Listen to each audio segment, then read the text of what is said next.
Hey YouTubers, it's JT coming to you from the great white north of America. How are ya? It is Labor Day weekend and it's beautiful outside. Look at this clear skies. I mean, you can't ask for better. And Duke and I have the day off from work. Well, Duke doesn't work, but I do and I have off. So today we're gonna go for a nice walk.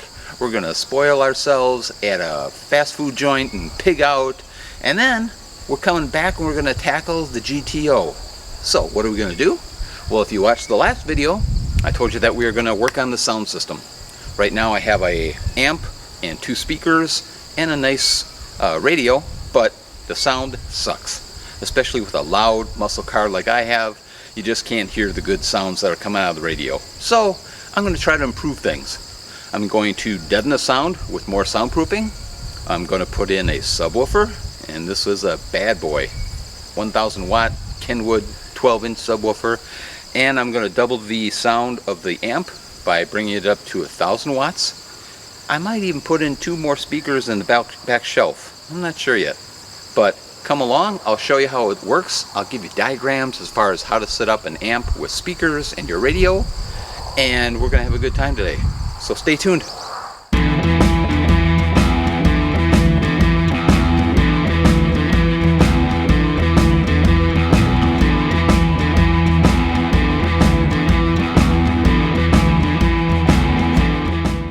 Let's go.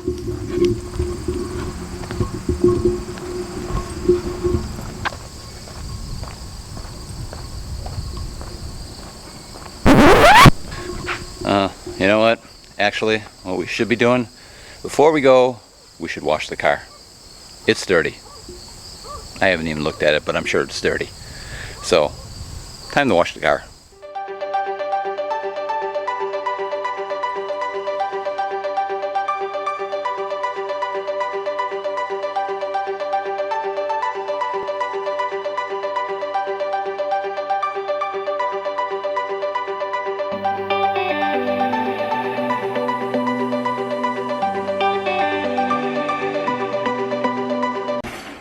Alright, Duke, let's go bye-bye.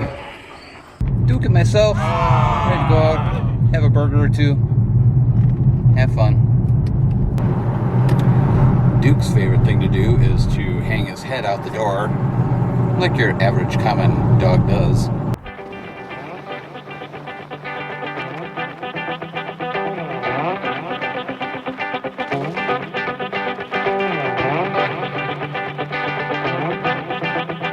So we are here at Cold Dock Park out in Port Washington, Wisconsin.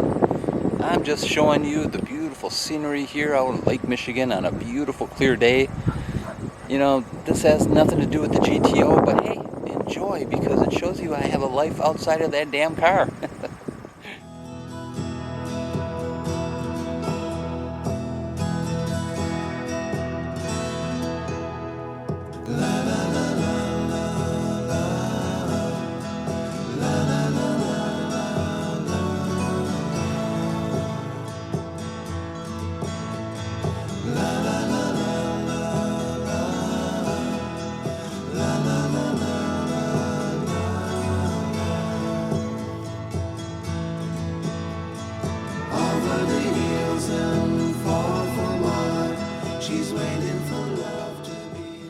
So the first thing that you do when you're working with anything that concerns wires is, that's right, you unhook the battery.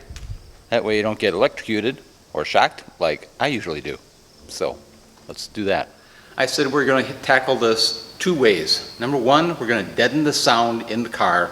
I already have deadening material in there, but I'm going to put some more in there, see if that helps at all.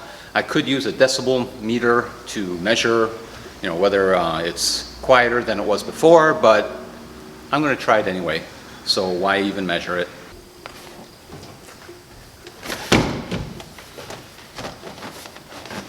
Now, as you can see inside, I already have some deadening material. It should have done the job, but then again, there are some holes like around the areas here in the back, so I'm going to cover it completely with another material, and we'll see if that helps. So the stuff I have in there is a very thin, I forgot what millimeter it is. I'm now going to put some other material in here. It's from Noiko. I got it from Summit. It's a thicker material. The other was real thin, but it was thick. It was almost like a tarish type of covering. This is obviously thicker. I'm going to plaster the back with this stuff, and hopefully it'll work a lot better. All right, so what we did was, we meaning me, but as you can tell, remember it was a bright silver. That was the old sound deadening coating that was on there.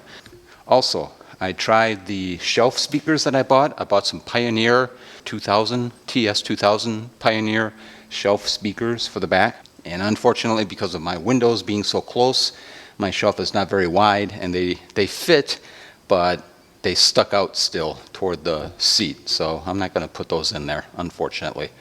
I didn't even know if I wanted to in the first place, because aesthetically, it wouldn't have looked very nice anyway. So let's hope that the subwoofer and the amp and the sound deadening improves the sound in the car.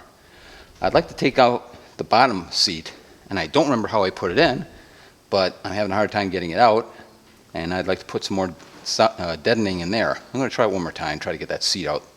If I can, I'll put the sound deadening on the bottom also. That should help even more. All right, so I got the sound deadening material in there. I took the seats out, easy. Trying to put them back in was not, of course. That's the way it is when you do stuff on cars. Now, we're going to put the subwoofer in and the amplifier in. And I don't know quite how I'm going to do that yet. So I'm going to fiddle around, see what fits, because this looks a little too tall for the opening in the back of the trunk. So I'll use my imagination, come up with an idea, set it up. I'll let you guys know what it's all about, and we'll take it from there.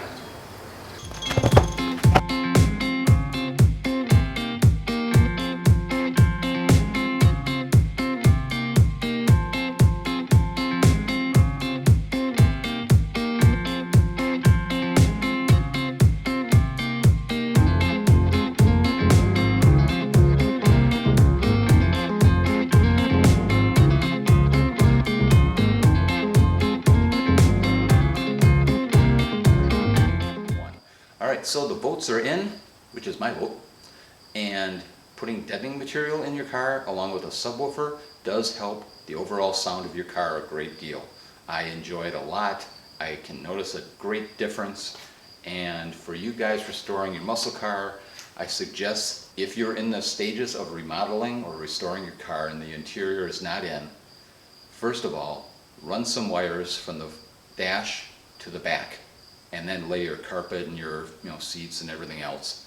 The reason for that is because later on down the road, let's say right now you don't want to put a subwoofer in or a amp in there and speakers in the rear. You're not going to do that to this car. Down the road you might, and since the car is stripped bare and you're not in the interior part of it yet, why not run those wires? Because in the future, if you do want to put all that stuff in, you got the wiring set up right there. So I strongly recommend you do that. It's not going to cost you a lot of money. So run a red hot wire, at least one. I would actually do two, because I could have used one for my new taillights that I put in. Run a blue wire, that would be your power wire for if you do run a sub, or an amp, to your radio. And run at least 4 lines of speaker wire, 16, 14, 12 gauge. Second thing is, I strongly recommend you put in an amp or a subwoofer. The amp should be at least about 1,000 watts. And the subwoofer, I have a 12-inch in there, but a 10 or a 12 will work just fine. So again, for you restoring your car, deaden the interior of that car big time. It's gonna help you a lot. So, as I'm getting to the radio, some of you are sitting there thinking, man, I don't want to do this, all the wiring and all this confusion. I don't know if I can do it. Trust me, if I can do it, you can do it. It's easy. Right now you have a radio, I think, and it's powering, let's say, 2 speakers. All right? If you want to put an amp in, when you put your amp in, your amp is going to supply those speakers with power. So now, those wires from the speakers, you're just going to run them to the amp instead. The amp needs power, so the amp is going to need a red wire to the battery and a wire to the radio saying, hey, I'm powering your speakers now. All right? And then you're going to need regular wiring that connects from the radio to your amp And that's kind of like, instead of the wires going to the speakers from the radio, they're going to the amp, and now the amp's going to supply the speakers with wires. Again, it sounds confusing to some of you, but it's really not. It's easy. You follow the instructions on the manual, and on you go. So this is JT signing off, but before I do, the next episode is going to be a car show. We're going to go tomorrow to the Kewaskum Car Show. I'm excited about going to the car show in Kewaskum. It's usually a big one. So join me, I'll film it, I'll put it on YouTube, and I hope you enjoy. Now don't forget, hit the subscribe button, hit the like button, so that I can keep bringing you more videos, and so I have a bigger base, and maybe I can quit my job and make millions doing YouTube videos and blah, blah, blah, blah, blah. Yeah, I know. So, God bless, take care, see you later.